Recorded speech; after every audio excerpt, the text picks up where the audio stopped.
On vous souhaite la bienvenue à ericlatour.com. Préparez-vous puisque dimanche qui vient, le 1er décembre, dès 10 h le matin, c'est la grande guignolée un peu partout sur le territoire de Saint-Jean-sur-Richelieu.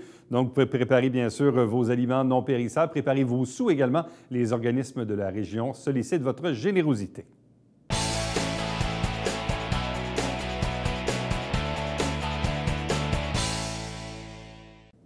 C'est dans quelques jours, voire dans quelques heures, qu'on se prépare bien sûr pour la guignolée. C'est le dimanche 1er décembre, dès 10 h le matin, sur tout le territoire de la grande ville de Saint-Jean-sur-Richelieu et incluant également Mont-Saint-Grégoire. 4 organismes sont porteurs de cette guignolée depuis plusieurs années déjà. Je vous les présente à l'instant. D'abord, représentant la guignolée pour la Saint-Vincent-de-Paul de Saint-Jean, Mme Joanne Crozatière. Bonsoir à vous. Bonsoir. Du côté du Centre d'action d'Iberville, Élisabeth Boucher. Bonsoir. Bonsoir. Du côté de Saint-Luc, Saint-Vincent-de-Paul, Lucien Marmenne. Bonsoir à vous. Bonsoir. De même que le comité de dépannage de l'Acadie avec M. Gilbert Proulx. Bonsoir et bienvenue. C'est une grosse organisation. Ça veut dire que dimanche, il y a des centaines et des centaines et des centaines de bénévoles qui vont se promener, qui vont se rayonner les rues. Ça va se faire en famille, avec des amis. Et après ça, il faut ramasser tout ça, il faut que ça soit entreposé, il faut confectionner les paniers de Noël. Bref, c'est une commande qui est titanesque. À Saint-Jean, ça se passe comment?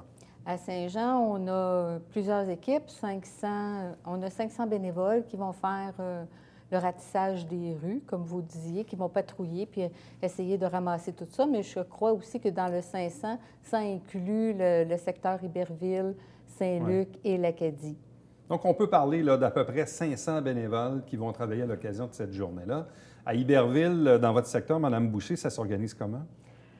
On sépare le territoire en deux. Alors, une équipe pour couvrir tout le territoire de Mont-Saint-Grégoire. Alors, 25 équipes environ qui vont couvrir toutes les rues et les rangs. Une cinquantaine d'équipes qui vont couvrir Iberville et Saint-Athanas. Bon. À Saint-Luc, M. Marmenne? À Saint-Luc, tout va se faire au 55 des Échevins, qui est notre place principale. Alors, tout va se passer là. Les gens vont venir ramasser leur route, tout ça, puis les bénévoles, et le matériel va rentrer là, puis les paniers vont se confectionner là. Tout va se faire à cette place-là. Bon. Et du côté de l'Acadie, population un peu plus petite, mais un territoire qui est quand même assez grand, M. Proulx? Très grand. Je pense qu'on est la moitié du territoire global de la ville de Saint-Jean, mais avec seulement 7 de la population.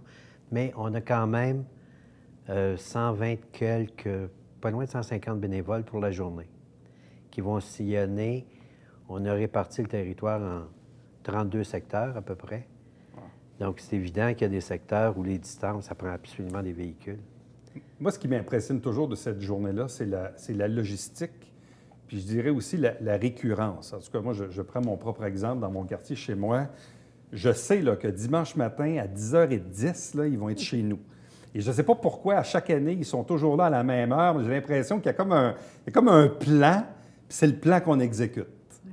Ça devrait être ça, oui, effectivement, parce que chaque équipe reçoit aussi son itinéraire. Ouais. Et donc, aussitôt qu'ils ont leur itinéraire, ils doivent effectuer la cueillette des denrées, puis ils se dépêchent, parce que nous autres, on les attend pour Saint-Jean. Nous, on va les attendre à la Corporation de Fort-Saint-Jean pour recevoir toutes les denrées. Bon.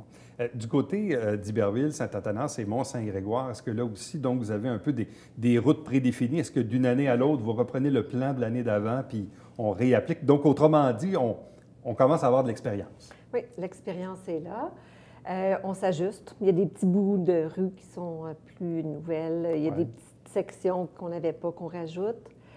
Plusieurs personnes s'impliquent d'année en année.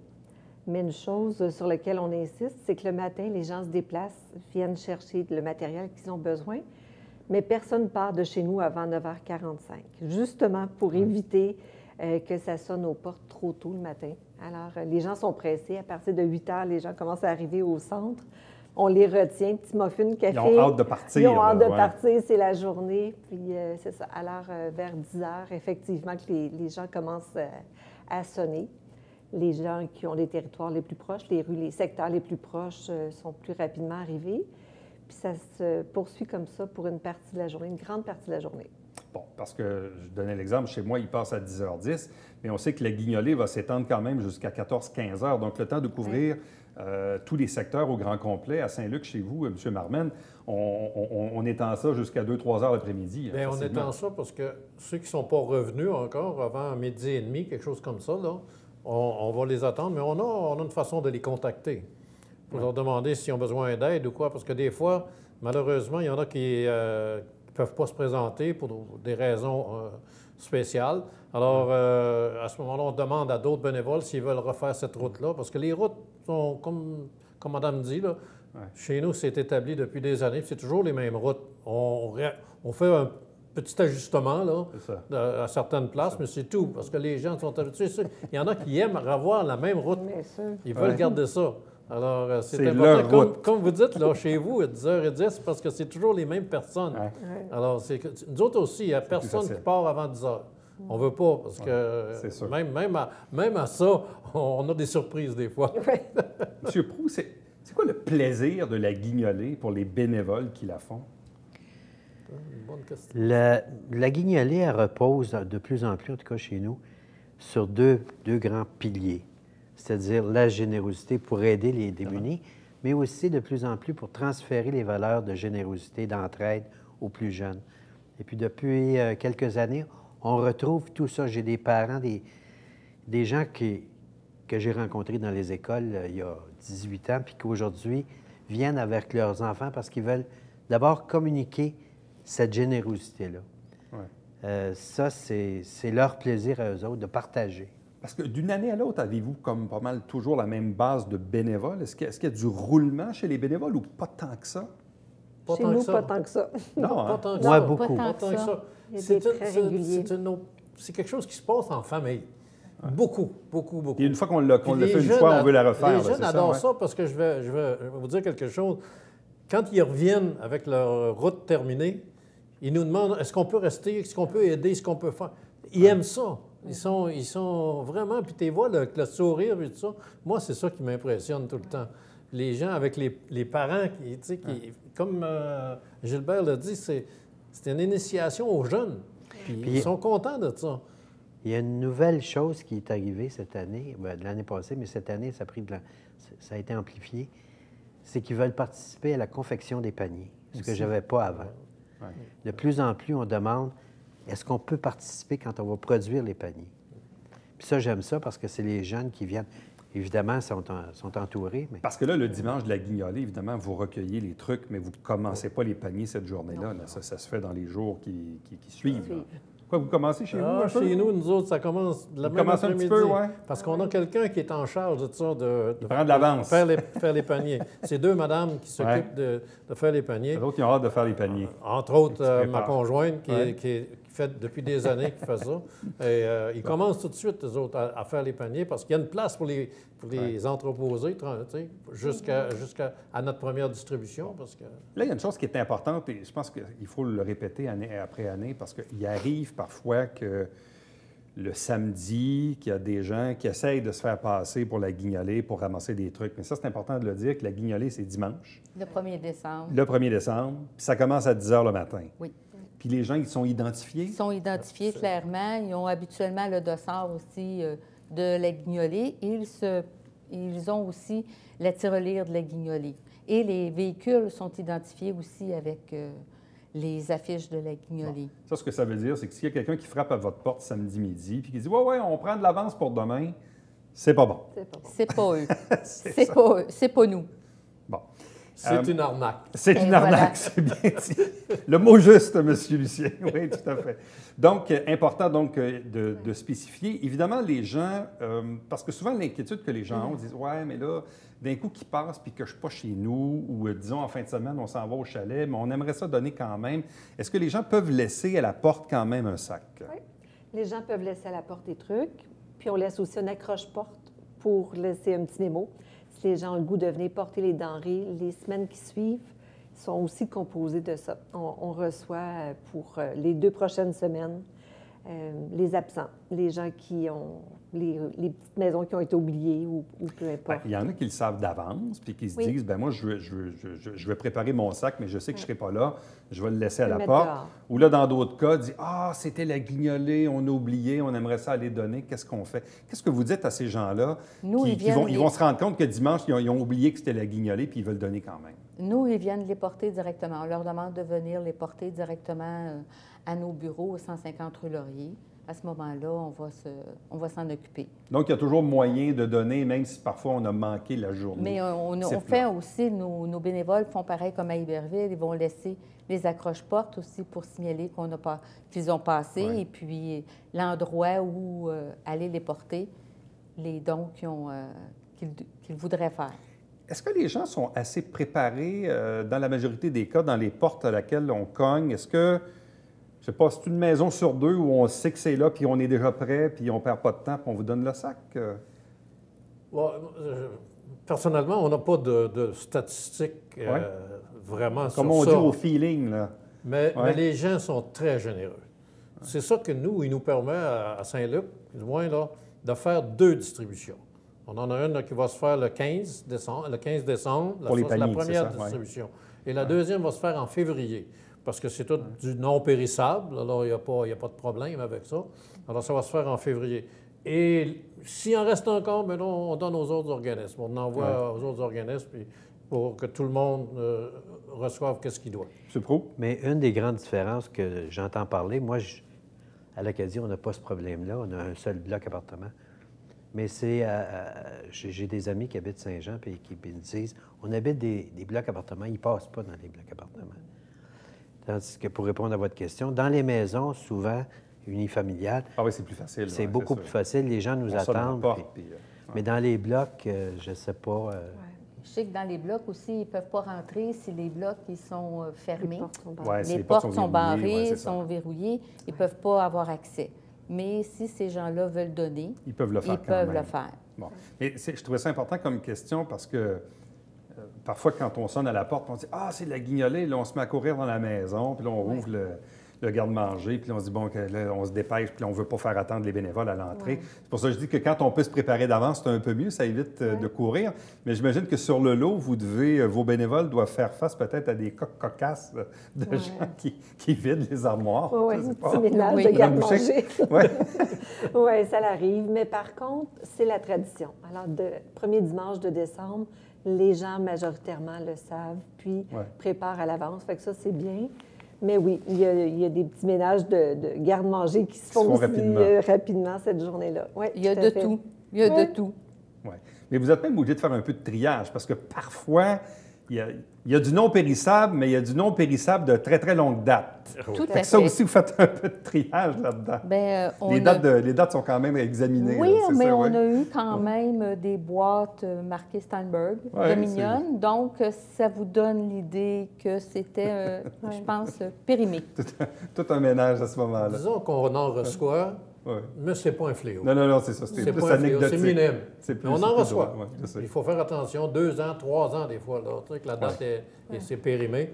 Alors, on fait juste attention. Mais on a quelqu'un, nous, qui s'occupe strictement de ça, de vérifier. De juste vérifier. On a quelqu'un qui vérifie. Là, les gens, dans le fond, ils sont invités à donner des denrées non périssables, mais aussi souvent les produits hygiéniques, là, qui sont souvent très, très, très coûteux. Puis qu'on manque.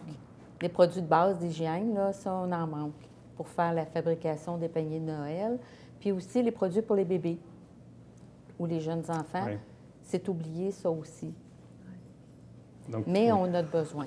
Oui, puis j'aurais le goût de dire, les produits de base, c'est le fun, on en a besoin, c'est agréable. Puis c'est le fun des gâteries aussi. Le café, le sirop d'érable, les confitures. C'est Noël pour ces gens-là aussi, puis ça nous fait plaisir de pouvoir ajouter aux produits de base des petits trucs que les gens se permettent pas toujours au courant de l'année.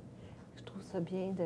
Donc, il peut y avoir les produits de base ou produits hygiéniques, mais les petites folies aussi, ça peut être intéressant, les petites gâteries, là.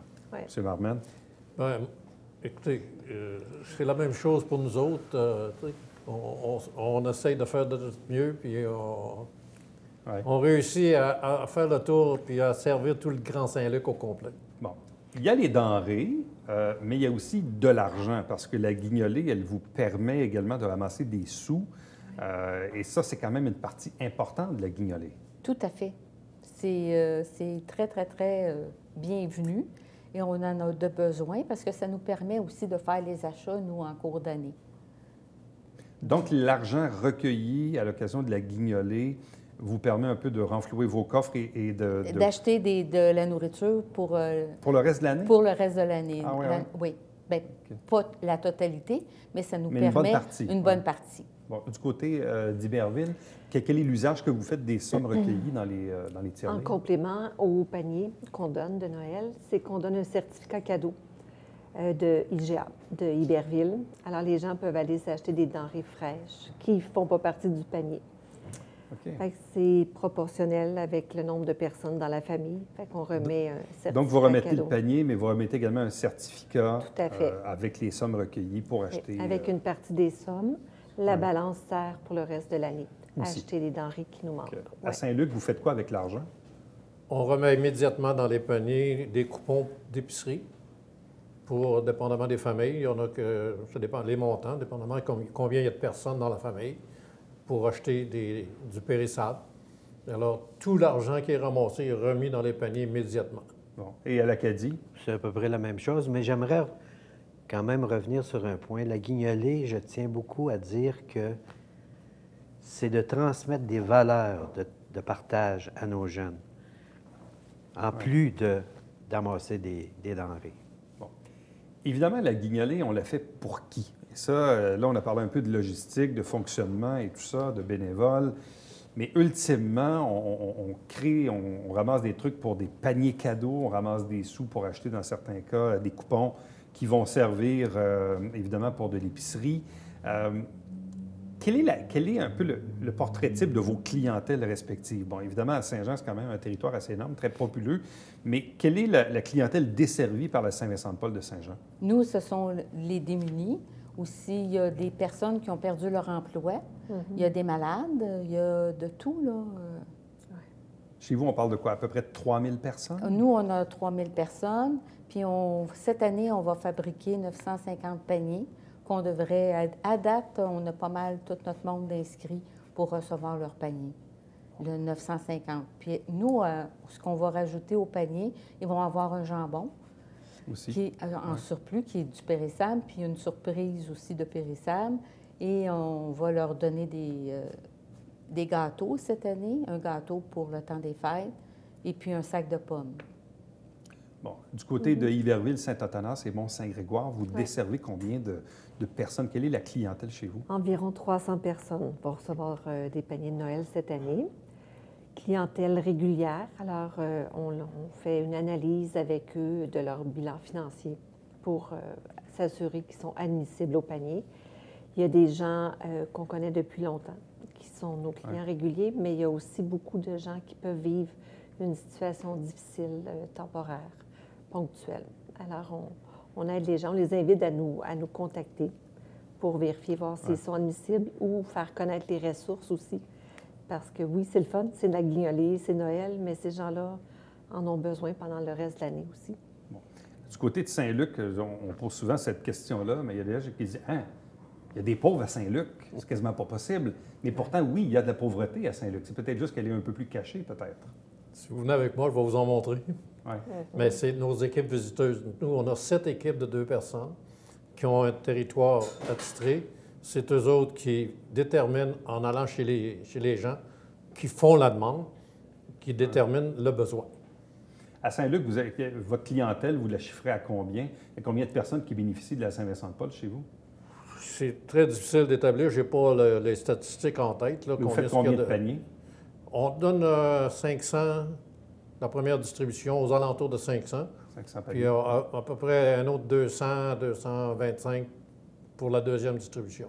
Bon. Alors, mais ça dépend. Il y a des familles qui vont avoir 3. Il y a des familles qui vont en avoir rien qu'un.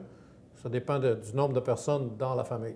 Bon. C'est basé là-dessus. Et du côté de l'Acadie, vous donnez combien de paniers cette année? Là? Cette année, on prévoit à peu près, comme à tous les ans, 50 à 60 paniers. Nous, la grande différence, c'est que des récurrents, on n'en a pas beaucoup. La pauvreté, s'installent moins à l'Acadie. C'est plus j'appelle ça des crevaisons financières très ponctuelles qui se produisent. Et puis, on aide les gens de façon ponctuelle et temporaire plus que, j'imagine, dans les centres-villes. OK, c'est quand même une différence au niveau de la clientèle. Bon, parce que Saint-Jean-Iberville, on peut comprendre qu'il y a un noyau, évidemment, dans les secteurs plus urbains où il y a plus de pauvreté, des gens qui bénéficient, entre autres, de l'aide sociale. Mais même dans certains cas, on s'en parlait récemment, des gens qui ont de très bas salaires ou des problèmes financiers ou des situations financières. Perte d'emploi. Perte d'emploi, bref. Alors que du côté de l'Acadie, vous parlez plus davantage, donc, d'une aide un peu plus, disons, circonstancielle d'une année à l'autre. Circonstancielle, ponctuelle, comme j'ai dit. Un décès, une perte d'emploi momentanée, mais avec un retour au travail éventuel. Mais c'est plus des cas comme ça que de la récurrence, on n'en a pas beaucoup. Ouais.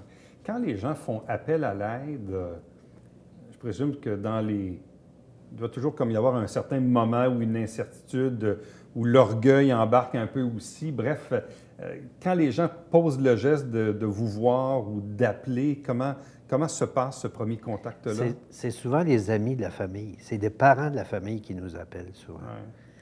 Pourriez-vous aller aider un tel? Ouais. Bien, j'ai ma sœur qui a des problèmes, puis elle n'osera pas parce qu'il y a une certaine fierté qui s'est établie, parce qu'on a des gens qui étaient à l'aise, puis tout à coup, encore une fois, il y a une crevaison financière qui fait en sorte que... Mais c'est très ponctuel. Bon. Je reviens du côté de Saint-Jean parce que tantôt, vous avez fait référence, évidemment, à vos amis militaires là, qui vous donnent un bon coup de main parce que, évidemment, de par la quantité recueillie et la grosseur du territoire, parlez-nous un peu de cette aide que vous offrent les militaires dans la région. Bien, nous, la Corporation et le Collège militaire nous offrent les locaux pour recevoir les denrées et les entreposer et nous permet d'utiliser le local pour la fabrication des paniers de Noël. Et le colonel Nicolas Pilon, c'est notre président d'honneur ou ambassadeur pour notre secteur à nous. Bon, et puis les militaires aussi. Oui, mais c'est ça, il y a des bras, là. Oui, participent à la réception de la guignolée pour vider ou décharger les véhicules avec toutes les denrées. Et cette journée-là, ils sont très, très, très occupés. C'est ce qu'on appelle du jus de bras. Ah oui. Tout à fait. Oui, tout à fait. Vous, à Iberville, physiquement, ça se passe où dimanche? Tout se passe chez nous. 290 avenue des Conseillers. C'est toujours au même endroit, donc tout se passe là. Saint-Luc, vous êtes dans votre bâtiment qui s'agrandit un peu, là? Ah oui, c'est ça? C'est le boulevard de la mairie? On avait 48 de la bâtisse, on en a 100 Donc ça va vous aider. Tout va se passer là. Donc, maintenant, là, on a tout rapatrié. Ça va vous donner un bon coup de main. Oh, ça aide beaucoup. Ouais. Et vous, du côté de l'Acadie, dimanche, ça se passe où? C'est toujours au centre communautaire, 1322 chemin du Clocher, juste à côté de l'école Napoléon Bourassa, depuis des années que c'est là. Donc, en résumé, ce dimanche, 1er décembre, entre 10 et 15 heures. Donc, surveillez bien sûr les gens qui vont être identifiés à la guignolée. Préparez à l'avance vos denrées non périssables, des produits de base, produits hygiéniques, des petits cadeaux, des petits superflus qu'on parlait tantôt. Préparez les sous également pour mettre dans les tirelires. M. Marmen, vous voulez rajouter? J'aimerais en terminant dire un gros merci à tous les bénévoles. Ah oui. Sans eux, là, on n'est pas là. Il y a rien de ça qui se passe, exact. Et à tous ceux qui donnent. À tous ceux qui donnent, leur dire un grand merci de votre générosité. Continuez, on a besoin. Bien, à vous quatre, merci beaucoup. Merci. Encouragez vos bénévoles en prévision de dimanche. Et oui, merci aux bénévoles et merci à la générosité des citoyens de participer et de soutenir les gens qui, oui, en ont besoin. Ils en ont besoin 12 mois par année. Mais le temps des fêtes, il y a toujours comme un petit plus, un petit quelque chose où on a l'âme des fois un peu plus généreuse peut-être dans ce moment-ci de l'année pour, comme le disait M. Proulx, évidemment, pour oublier les valeurs de partage dans tout ça et d'entraide. Merci. Merci puis bonne chance. Merci. Merci. Restez avec nous puisqu'au retour, on vous présente le Babillard quotidien.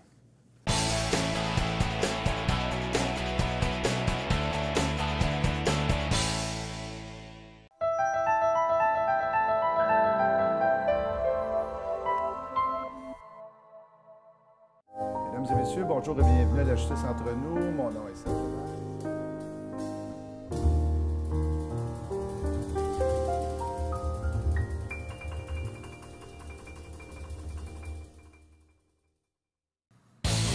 Salut, ici Alexandre Baudouin. Et François Trépanier. François, cette semaine à Sport Express, la grande visite, mon ami. Le plus jeune entraîneur de l'histoire de la MLS est avec nous, Yohan Damé. Goal! Manquez pas ça.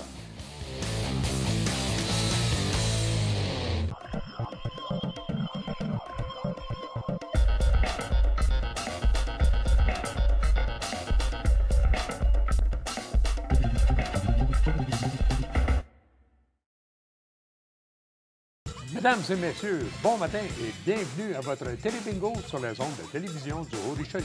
Vous aimeriez jouer au bingo dans le confort de votre foyer? C'est possible. Tous les dimanches matins, 9h30, à la télévision du Haut-Richelieu, maintenant en haute définition au 609. C'est 4 000 $ en prix à chaque semaine.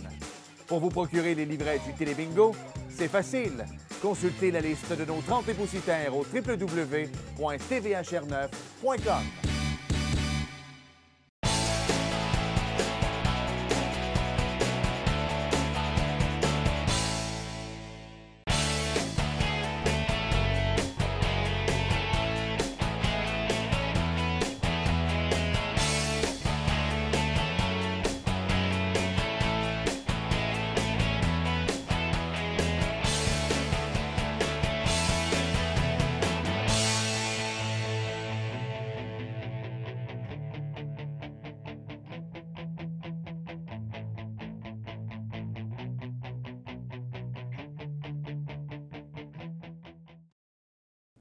L'opération Nez Rouge commence le 29 novembre, 357-71. C'est le même numéro depuis des années. Ça va être comme ça pour les premiers week-ends de décembre. Et plus on va avancer dans le temps, plus on va accentuer évidemment l'opération Nez Rouge. Si vous désirez m'écrire, commentaires, suggestions, Éric Latour en un mot à commercial tvhr9.com. À demain. Bye bye.